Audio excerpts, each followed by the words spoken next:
hlavně maminky, ale také tatínky. Užijte si to, zapomeňte na chvilku na všechny starosti a užívejte si tuto chvilku s dětma. Tak a já už zazvoním a přivedu vám i herce.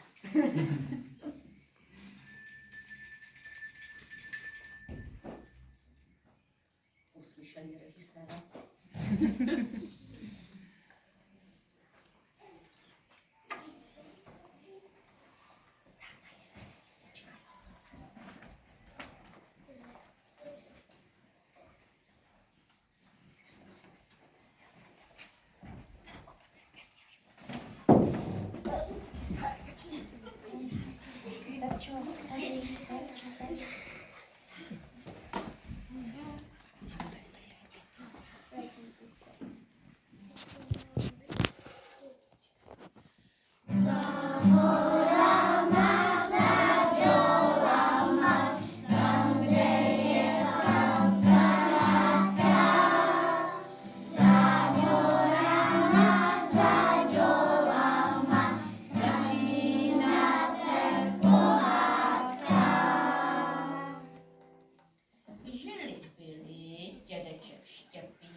Julinka a starali se o svého vnoučka Budulínka.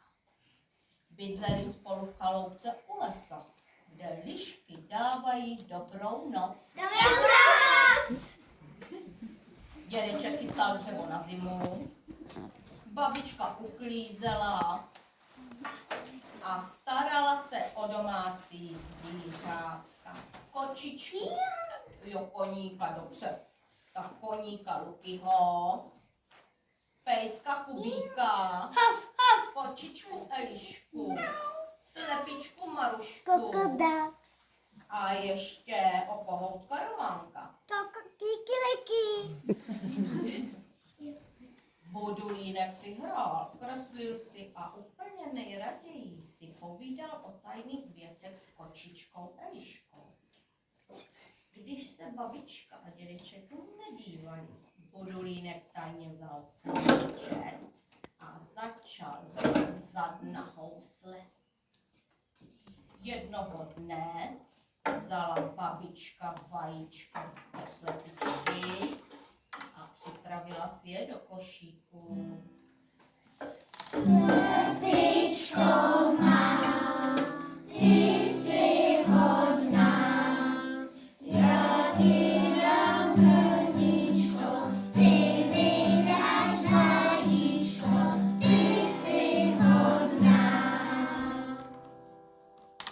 Dědeček zapřáhl koníka, ale předtím babička přikazovala Budulínkovi. Budulínku, nikomu neodvírej, k obědu máš na stole hrášek. Budulínku, dávej pozor na lišky, slídí tady. Pejsku, hlídej. Hav, hav! Dědeček zapřáhl koníka a vyjeli na trh. Já mám koně, braný koně, to jsou koně mý. Já mám koně, braný koně, to jsou koně mý. Když já jídám hosa, oni skáčou hosa. Já mám koně, braný koně, to jsou koně mý. Jen vůz zmizel dáli, kde se vzala, tu se vzala liška Eliška. Opatrným plíživým krokem se blíží k chaloupce. Už ji vidí slepička a kohoutek a schovávají hlavu pod křídlo. A pejsek štěká na celý dvůr. Hav, hav, hav! Nebojím se, nic mi neuděláš. Nakukuje oknem dovnitř a říká. Budulínku, dej mi hrášku, povozím tě na ocásku. A Budulínek, protože už se doma nudil, zapomněl na varování a trošku pootevřel dveře. Liška rychle vklouzla dovnitř a spustila. Budulínku, dej mi hrášku, povozím tě na ocásku. pojedeme po lavici, pojedeme po světnici. Eliška už si pochutnává na hrášku. Pak to ale byla jízda, spadla židle. Kočka Eliška se schovala pod stůl a pejsek štěká. Dveře brzly a Eliška mizí s Budulínkem do lesa. A už je tu liščí nora. To už Budulínek věděl, že je zle a volal. Babičko, dědečku, kde jste?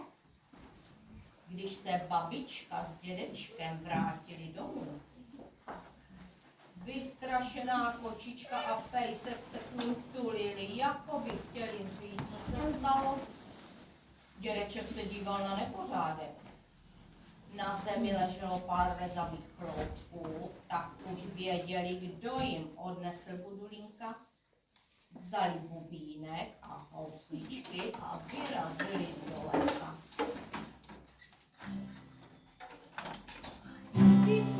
Kudy cestička do mého lesíčka, kudy cestička do lesíčka. A po cestě potkali lesní zvířátka, jednu beberku Berunku, jednoho ježka Erička, jednoho vlka Fanouška, jednoho medvěda Mikyho Pum, pum. a jednoho jelena Pepču. A už jsou u liščí díry. Tam si připravili nástroje a spustili. Fidli na housličky, bum, bum, na bubínek, jsou tam nože lištičky a náš Budulínek. Do mě to tu budí. To tady budí moji maminku, mamince bolí hlava. Dědeček lištičku kňapnul a už byla v pytli.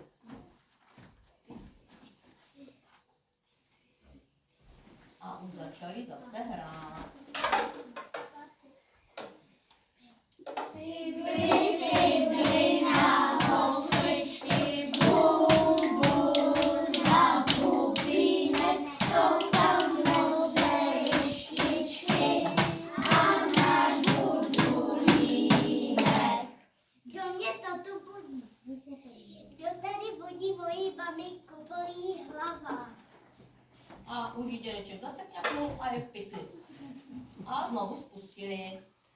Fidli na housličky, bum, bum, na bubínek, jsou tam nože lištičky a náš Budulínek. Kdo mě to tu budí? Kdo to tu budí moji maminku, bolí hlava. Dědeček kňapnul a už je lištička taky v pytli. A spustili znovu. Fidli na housličky, bum, bum, na bubínek, jsou tam nože lištičky a náš Budulínek. Kdo mě toto budí, bolí mi hlava. A tak byla i mamka lištička chycená. Dědeček jim pořádně vyprášil koži a poslali do lesa.